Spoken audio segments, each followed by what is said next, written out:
어느 집에 한 아버지와 중학교 1학년짜리 아들이 있었는데 아버지와 어머니는 의견 차이로 싸우기 시작했고, 그리고 급기야 어머니는 화가 나서 외갓집으로 가버리고 말았습니다. 아버지 아들 둘만 남게 되니까 아버지가 아들 도시락도 싸줘야 되고, 아버지가 아들 도시락을 싸줄 만한 게 별로 없지 않습니까? 그래서 늘 흰 밥에다가 김치 그리고 계란 후라이가 전부였습니다.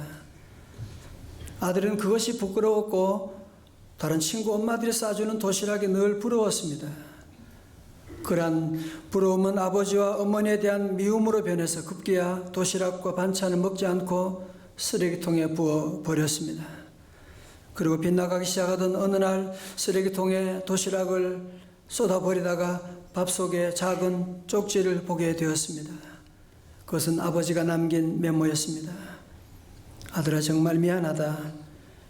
이렇게 너의 마음을 아프게 하여 정말 미안하다. 그리고 사랑한다. 우리 조금만 견디자. 그 편지와 함께 비닐로 꼭꼭 싸맨 3만 원을 보는 순간에 하염없이 눈물이 흘렀습니다.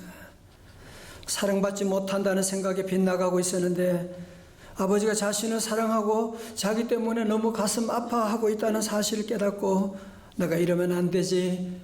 그는 다시 정신을 차리고 기도하고 공부하기 시작했다고 하는 그런 얘기였는데요. 오늘 본문에 등장하는 이 다윗과 그의 아들 압살롬과의 관계는 전혀 그렇지 못하고 끝까지 평행선을 그리고 있습니다. 오늘 말씀의 배경을 우리가 잠깐 살펴보는 것이 중요한데요. 압살롬은 다윗의 아들 가운데도 정말 잘생기고 아버지의 특별한 사랑을 받는 아들이었는데 이들의 관계를 어그러뜨리는 한 사건이 일어나게 되었습니다. 그것은 이복 형인 암논이 압살롬의 누인 다말을 사랑한다고 하면서 그만 사고를 치고 말았습니다. 그런데 더 속상한 것은 이런 것을 다 알면서도 그 아버지는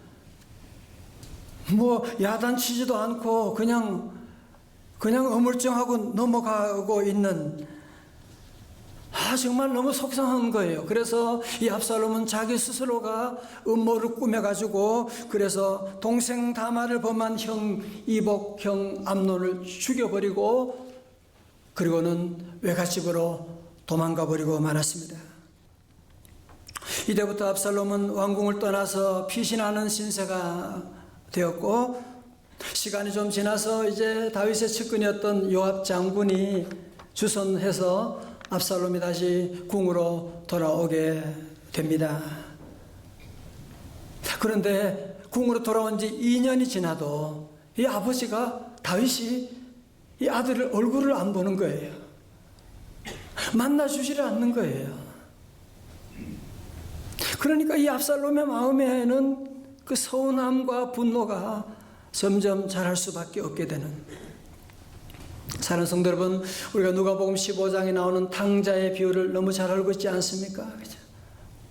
그 탕자는 아버지가 돌아가지도 않았는데 내게 돌아올 유산을 주세요. 그리고는 그 재산을 다 뺏어가지고 먼 나라에 가서 허랑방탕하게 다 써버리고 나서 이제는 돼지가 먹는 쥐엄 열매도 먹을 수가 없게 되니까 그는 아버지에게로 무슨 낯짝을 하고 터덜터덜 돌아오고 있는데, 이 아버지는 그 탕자가 돌아오기만을 밤마다 문을 열어놓고 기다리는, 저 아들이 저 멀리에서 거짓골을 하고 오고 있지만 아버지는 그 그가 아들이라는 사실을 알게 되고 그는 뛰어나가서 그 아들을 부둥켜 안게 되고 입을 맞추고 그리고는 동네 사람 다 불러 모아서 큰 잔치를 벌이게 되는, 그런 의미에서 보면 이 다윗은 이런 탕자의 아버지와는 너무 다른, 너무 대조적인 그런 모습을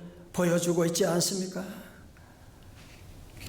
압살롬은 궁으로 돌아왔지만 아버지가 끝내 그를 맞아주지 않으니까, 만나주지 않으니까 아버지에 대한 그 서운한 마음이 미움으로 변하게 되고 나중에는 다윗의 왕권에 반역을 일으키게 됩니다. 그래서 이 반역으로 말미암아 쿠데타로 말미암아 아버지는 왕궁을 떠나서 도피하는 아픈 시간을 또 보내게 되지요. 그렇지만 압살롬의 쿠데타가 얼마 가지 못해서 결국은 다 실패하고 말게 되지 않습니까? 압살롬의 군대와 이제 다윗의 군대가 전쟁을 하게 되는데 다윗이 그랬어요. 신하들에게 제발 우리 아들 압살롬은 건드리지 말라고, 응? 제발 부탁이라고 그렇게 신신당부했는데 요압 장군이 그만 압살롬의 목을 쳐버려줘.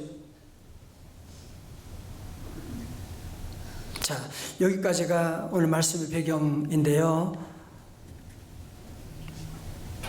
다윗은 전장에서 어떤 소식이 있는지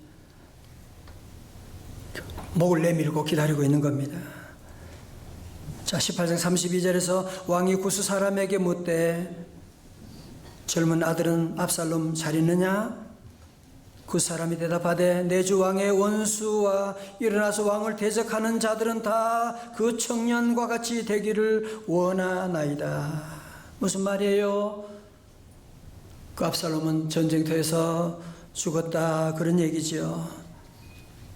다윗은 이렇게 전쟁터에 죽었다고 하는 소식을 이디오피아 사람 신하로부터 듣게 되고 그는 대성통곡을 하게 되는데 33절에서 왕의 마음이 심히 아파 문 위층으로 올라가서 우니라. 그가 올라갈 때 말하기를 내 아들 압살롬아, 내 아들 압살롬아, 차라리 내가 너를 대신하여 죽었다면 압살롬 내 아들아. 여러분, 이 다윗의 마음이 전혀 오지 않습니까? 다윗은 33절 한 절에서 압살롬이라고 하는 이름을 무려 3번이나 부르고 내 아들이라고 하는 단어를 무려 5번이나 반복하면서 오열을 하고 있는, 내가 너를 대신하여 죽었더라면, 아들이 죽은 다음에 내가 너를 대신하여 죽었더라면 아무리 울면, 아무리 내가 너의 모든 죄를 용서한다고 한들 그게 무슨 소용이 있겠습니까? 진작 살아있을 때 그 아들을 좀 만나주고 용서하고 좀 품에 안고 했으면 이런 끔찍한 비극은 일어나지 않았을 텐데 말이죠. 성도 여러분, 그래서 용서라고 하는 것은 남을 위한다고 하는 것보다 먼저 정말 자신을 위하는 것이 바로 용서라고 하는 것이거든요. 사랑하는 성도 여러분, 오늘 이 본문이 주는 메시지가 무엇입니까? 용서해야 할 때 용서하지 못하게 되면 훗날에 더 이상 걷잡을 수 없는 그런 끔찍한 대가를 치루어야만 한다고 하는, 사실은 다윗은 참 다 잘하는데 이런 아들 문제, 이 압살롬의 문제에는 너무 실수를 많이 하는 거예요. 보면 암논 때도 그랬는데 뭐 잘못하면 따끔하게 얘기도 하고 좀 그래야 되는데 뭐 그냥 어정쩡하게 있는 거예요. 압살롬이 왕궁에 돌아왔는데도 용서하든지 안 하든지 해야 되는데 용서 안 하는 것도 아니고 안 하는 것도 아니고 그냥 어정쩡하게 그렇게 지내다가 아들의 마음에 점점 분노가 쌓여지게 되고, 그래서 이런 끔찍한 그런 사고가 일어나게 되는, 교육학자들이 하는 말 있잖아요. 문제 부모는 있어도 문제아는 없다, 그런 말 있지 않습니까? 사랑하는 성도 여러분, 저를 보십시오. 십자가가 무엇입니까? 십자가는 하나님께서 우리의 모든 허물과 죄악을 다 용서하신 현장입니다. 우리 주님은 십자가 위에서 마지막 기도하셨지요. 아버지, 저들을 용서하여 주옵소서. 저들이 자기가 하는 짓을 알지 못하고 하는 짓입니다 라고 얘기하는, 여러분, 그런 의미에서 본다면 용서가 가장 필요한 곳이 어디일까요? 가정 아닙니까? 여러분, 왜 그렇습니까? 실수가 가장 많은 곳이 사실은 가정이거든요.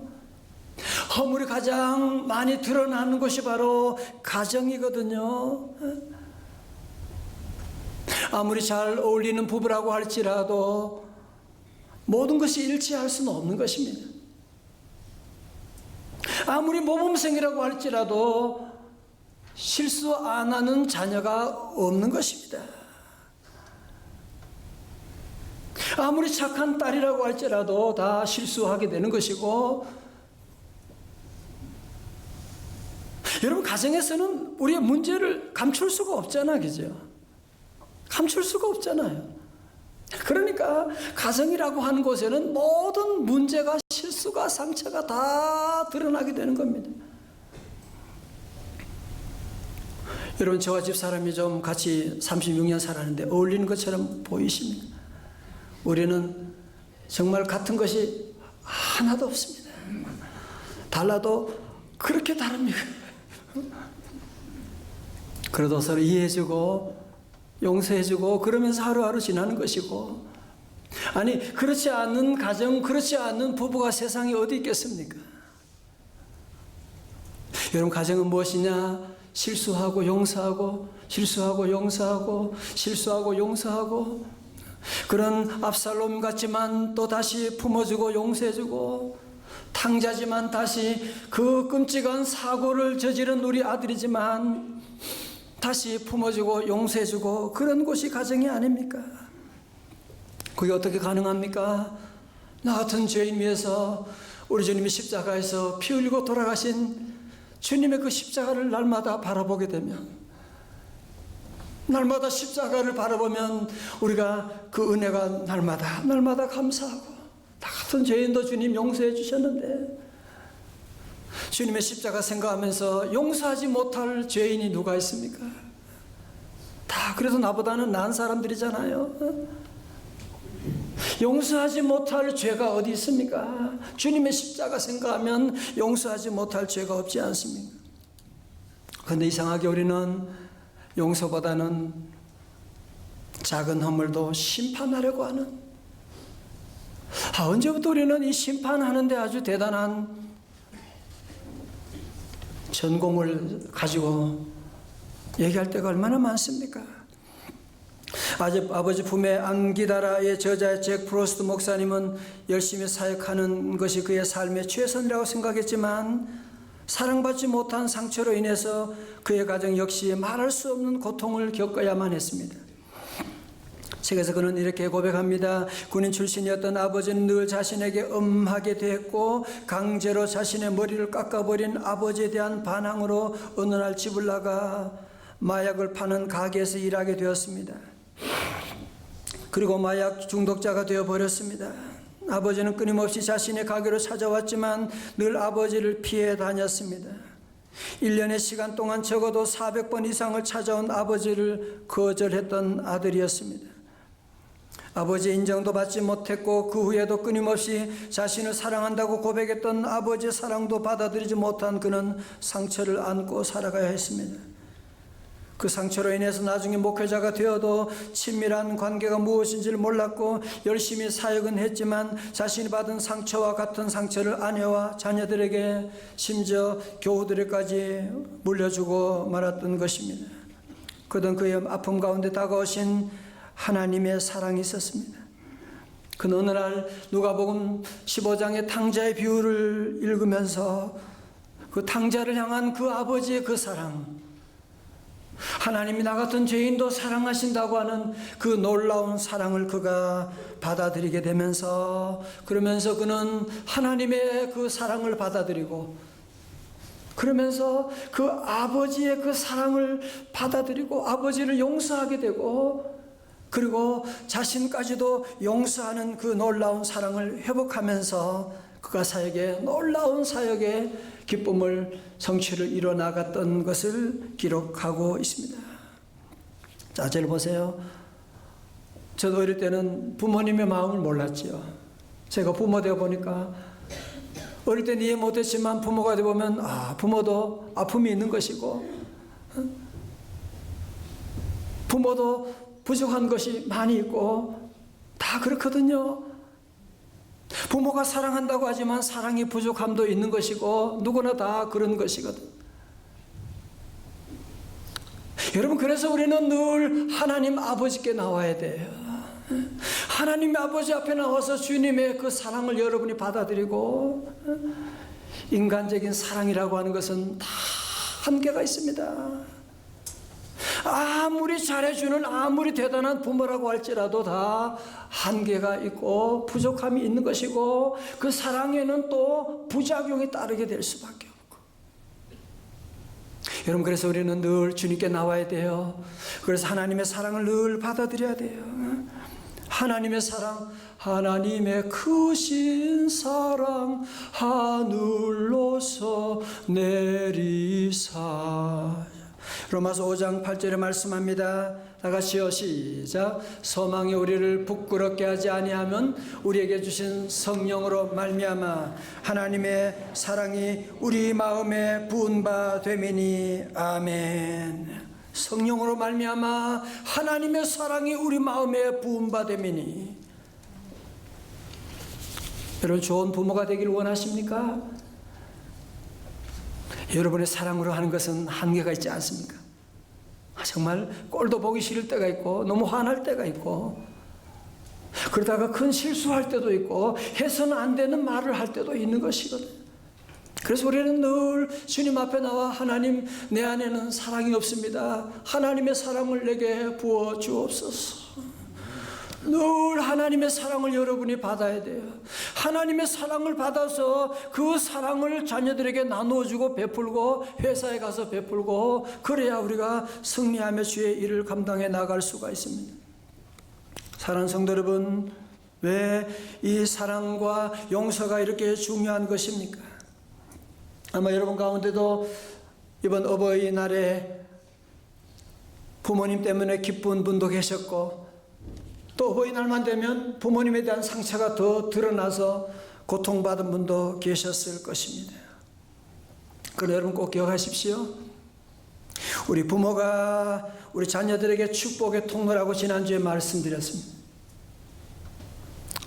그렇다면 우리 부모님도 나를 향한, 부모님도 나에게 축복의 통로가 되는 것이거든요. 그런데 축복의 통로가 막혀버렸다. 나 부모 보지도 않아. 부모는 싫어. 그래서 부모와 나와 사이에 축복의 통로가 막히게 되면 여러분이 어디 가서 복을 받을 수가 있겠어요? 누가 여러분에게 복을 주겠어요?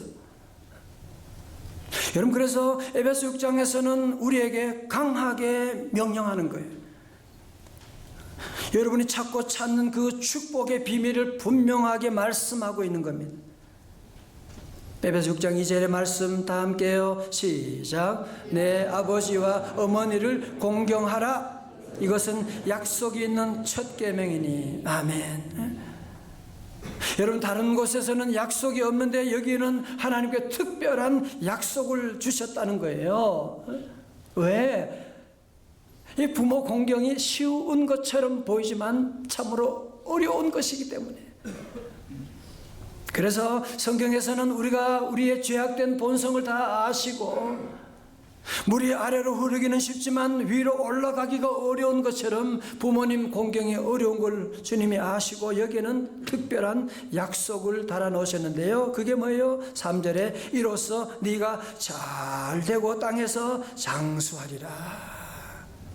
자, 들어보세요. 무슨 얘기예요? 그러니까 나와 부모님과의 관계, 부모님을 공경하면, 공경에는 조건이 없어요. 순종에는 조건이 있잖아요. 주 안에서라고 하지만 공경에는 조건이 없어요. 부모님이 잘해주셨건 잘못해줬건, 부모님이 나를 낳고 나를 고아로 내버렸건 그게 문제가 안 돼요. 공경하라는 거예요. 용서하라는 거예요. 왜? 그래야 네가 잘 되는 거야. 그래서 부모님과의 이런 축복의 통로가 뚫려져야 그 하나님의 복이 부모님을 통해서 너에게 내려오게 되는 것이 아니냐. 그래야 네가 잘 되고 땅에서 장수하는. 다 같이 아멘. 여러분이 지금 찾는 복이 이거 아니에요, 지금? 여러분 지금 찾는 복이 이거 아니에요? 잘 되고, 사업도 잘 되고, 땅에서 건강하여 장수하게 되고, 이거 복, 이런 복 찾는 거 아니에요? 그 복을 여기에 명령하셨다니까요. 우리 찬양대 귀한 찬양 정말 큰 은혜가 되고요. 여러분, 그래서 우리 모든 성도들은 늘 이런 용서하는 부모님께 효성을 다하고, 그게 여러분이 잘 되는 비결이 거기 있어요. 자녀들에게만 잘하면 그건 축복의 통로에 막혀 있는 거 여러분 모르시고, 자녀들에게만 잘하면 그러니까 안 되는 거예요. 위로부터 집안에 축복의 통로가 펑 뚫려가지고, 그러면 자손 대대로 놀라운 은혜가 임하게 되죠. 여러분, 그래서 우리 주님은 주기도문을 가르치면서도 일용할 양식을 구하는 기도 다음에 두 번째로 뭘 기도하라고 했어요? 마태복음 6장 12절에 시작. 우리가 우리에게 죄 지은 자를 사하여 준 것 같이 우리 죄를 사하여 주시옵고. 예, 그죠? 그래서 여러분 기도하면서도 매일매일 우리가 죄 지은 자를 다 용서하여 주고, 먼저 용서해 주고, 주여 나의 모든 죄를 용서하여 주옵소서. 다시 말해서 축복의 통로가 뚫려지게 하여 주옵소서. 그거죠. 용서가 없으면, 여러분 인간관계도 용서가 없으면 마치 전화선이 끊어진 것과 같은 거죠. 여러분 친구관계도 교우관계도 부모와 자녀 관계도 용서가 되지 않으면 모든 관계는 끊어지게 되는 겁니다. 축복의 통로는 막혀지게 되는 것입니다. 불통하게 되는 것입니다. 성경은 그래서 우리 주님은 용서에 대한 말씀을 곳곳마다 말씀하시고, 특별히 마태복음 18장 22절에서는 뭐라고 하셨어요? 예수께서 가르사대 내가 네게 이르노니 7번뿐 아니라 7번씩 70번씩 7번이라도 할지니라. 무슨 얘기예요? 490번만 하라는 것이 아니라 4만 번 아무리 죄를 지어도, 아무리 실수해도, 아무리 그가 압살롬 같은 짓을 했다고 할지라도, 아무리 탕자같이 우리 집안을 다 재산을 다 축냈다고 할지라도 어떻게 해요? 용서하라는 거예요. 왜? 그것이 여러분이 사는 길이고 여러분이 축복받는 길이거든요. 압살롬 같은 사람일지라도, 탕자 같은 사람일지라도 용서하는, 여러분의 가정이요, 이런 실수를 받아들일 수 있는 그런 가정, 이것이 바로 십자가가 세워진 가정이요, 이것이 바로 복음적인 가정인 줄로 믿습니다. 성도 여러분, 오늘 이 시간 우리 십자가의 주님의 그 놀라운 사랑 용서 다 받아들이고, 그리고 나도 주님의 십자가 사랑을 받아서 형제 자매들 사랑하고 용서해주고, 따끔하게 안 해도 괜찮아요. 싹수를 잘라버리고 그러지 말아요. 이해하고 용서하고 모른 척하고, 그리고 하나님께 나와 기도하는 거죠. 하나님 은혜 내려주세요. 우리 아들이 저렇게 거짓말을 하고 있는데, 우리 남편이 저런 문제가 있는데 하나님 은혜 내려달라고 기도하고 나가면 우리 하나님은 반드시 회복시켜주는 놀라운 역사 임할 줄로 믿습니다. 다시 여러분 모든 가정마다 용서의 십자가를 다 세워나갈 수 있기를 주님의 이름으로 축원합니다.